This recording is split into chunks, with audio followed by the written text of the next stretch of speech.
এই ছিল আমার কপালে। হ্যাঁ, লন্ডন আসছিলাম হানিমুনে, তারপর বাকিটা ইতিহাস।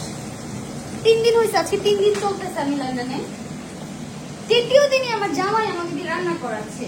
আল্লাহ, তাই একটা কথা আছে না, ডেকি স্বর্গে গেলে ধান ভাঙবে, এটা তো নর্মাল জিনিস। আল্লাহ তোমাদের বিচার করুক। আমার বিচার ও কপিও হ্যাঁ, তুমি ভালো দেখো। খালি আমারই দোষ। খালি একটু রান্না শিখছিলাম দেখে, কেন যে রান্না শিখছি এখন আমার আফসোস হইতেছে। আমি এমন হতো যে আমি রান্না পারি না। আল্লাহ কোথেকে দিয়ে করতে যে রান্না করতে পারে না, কোনো কাজ করে না। মাছ ভাজি এটা আমার কোনো রান্না না, মাছ ভাজি সব মেয়ে করে। আচ্ছা, আজ কি এই মাছ ভাজি করবো, এই যেগুলো এখানে সব কাটা আছে, তারপর হ্যাঁ, কাটাকাটি কে করছে? আচ্ছা এগুলো আর 1 মিনিট, এটা কাটাকাটি কে ঠিক করছে? আছে, কাটাকাটি তো নয় তুমি করছো, রান্না তো আমি করবো না। আরে এখানে রান্না বান্না কি আছে? রেডিমেড সব কিছু, সব লাউ রেডিমেড আমি পাওয়া যায়। কাটছি।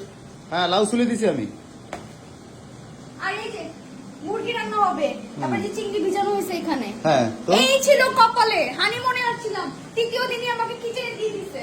ভালো থাকেন আপনারা। Tata, bye bye. তুমিও, হ্যাঁ। ভালো থেকো।